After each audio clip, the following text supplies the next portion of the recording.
మీ ఆరోగ్యం నా బాధ్యత.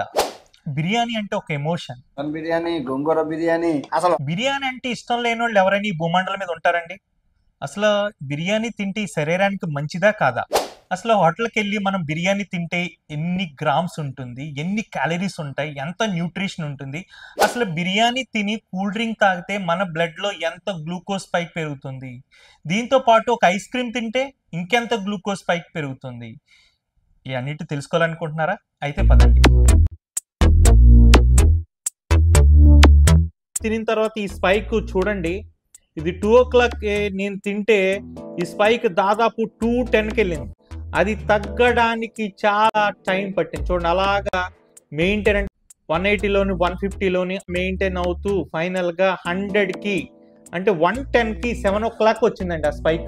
నాన్ డయాబెటిక్కే ఇంత స్పైక్ ఉంటే డయాబెటిక్ ఉన్న పీపుల్కి ఎంత స్పైక్ ఉంటుందో మీరు ఒకసారి ఊహించండి. సో దయచేసి బిర్యానీని ఇలా తినడం చాలా చాలా తప్పు. మరైతే ఎలా తినాలి?